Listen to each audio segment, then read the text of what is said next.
लोकसभा चुनाव से पहले नागरिकता संशोधन कानून यानी सीएए को लेकर केंद्र के नोटिफिकेशन के बाद से विपक्ष सरकार पर लगातार हमलावर है। एक तरफ विपक्ष सरकार पर सीएए वापस लेने के लिए दबाव बना रहा है, तो वहीं दूसरी तरफ सरकार ने दो टूक शब्दों में कह दिया है कि कोई कुछ भी कर ले, ये कानून वापस नहीं होने वाला।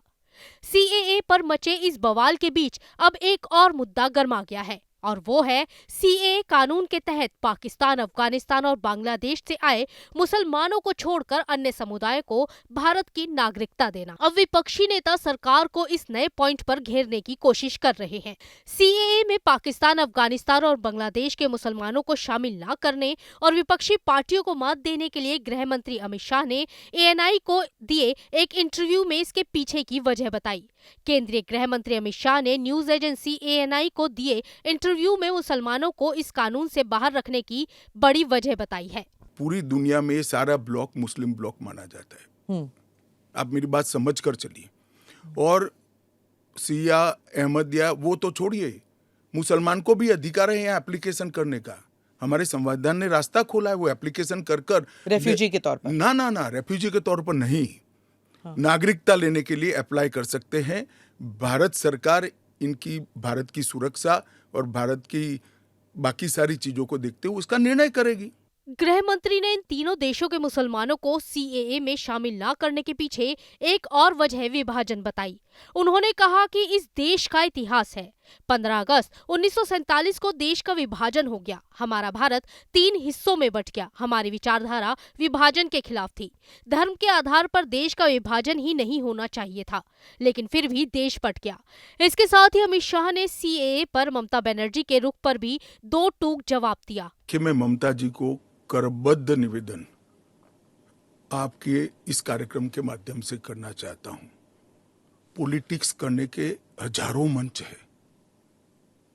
प्लीज बांग्लादेश से आए हुए बंगाली हिंदुओं का हित मत करिए। आप खुद बंगाली हैं। बांग्लादेश से जो बंगाली हिंदू आए हैं, इनको नागरिकता देने के लिए एक कानून है। ममता जी को मैं खुली चुनौती देता हूं, इस कानून की धारा में से किसी की नागरिकता छीनने की एक धारा वो बता दे सार्वजनिक रूप से। वो खौफ पैदा कर रही है, हिंदू और मुसलमानों के बीच में विखवाद कराना चाहती है, अपनी वोट बैंक का कंसोलिडेशन करना चाहती है। ममता जी, इसको मत रोकिए। करने जैसा काम है, घुसपैठ रोकिए। सीएए के नियमों पर और विपक्षी पार्टी कांग्रेस पर पलटवार करते हुए अमित शाह ने कहा कि आजादी के बाद जब पाकिस्तान के हिस्से में दंगे हुए और हिंदू पीड़ित थे, तो कांग्रेस के ही नेताओं का कहना था कि आप लोग जहां हैं अभी वहीं रुक जाए, हम आपके लिए व्यवस्था करेंगे। 70 सालों में कांग्रेस पार्टी ने वो वादा भुला दिया, लेकिन अब प्रधानमंत्री नरेंद्र मोदी इसे निभा रहे हैं। इस विषय पर राहुल जी से एक बार चर्चा कर डिटेल पूछ लो जरा। वो चर्चा नहीं कर रहे ना, वो मीडिया को वहां पर कह रहे हैं कि मीडिया जो है वो चर्चा नहीं करना चाहती क्योंकि वो हमारे हाथ बंधे हुए हैं, हमारा मुंह बंद है। नहीं, मगर इस कमरे में बैठकर आपको इंटरव्यू करे सीएए पर और समझाए, जो वो बोल रहे हैं वो इतना समझा दे जनता को। राजनीति के अंदर आपके निर्णय को जस्टिफाई करने की जिम्मेदारी आपकी होती है। जैसे मेरी सरकार का फैसला ऐसी है, इसके बारे में मेरी पार्टी के तर्क, मेरी गवर्नमेंट के तर्क और क्यों ये देश के हित में है, मुझे समझाना पड़ता है। जरा राहुल गांधी जी आपके इसी कमरे में आकर देश को समझा दे कि क्यों विरोध में है। अपने धमाकेदार इंटरव्यू में इंडिया अलायंस के दावे पर बोलते हुए अमित शाह ने कहा कि विपक्षी दल भी जानते हैं कि वो सत्ता में आने वाले नहीं हैं, इसलिए सीएए कानून को रद्द करना संभव नहीं है। उनको भी मालूम है कि इंडिया अलायंस सत्ता में नहीं आना है। मैं आज आपके चैनल पर कहना चाहता हूँ, सीएए के कानून को भारतीय जनता पार्टी की सरकार लाई है, नरेंद्र मोदी सरकार लाई है। इसको रिपील करना असंभव है। हम पूरे देश को जागरूक करेंगे और रिपील करने वालों को कहीं पर स्थान ही न मिले, इस स्थिति होगी। और जहां तक असंवैधानिक होने का सवाल है, वो आर्टिकल अनुच्छेद 14 का हवाला देते हैं।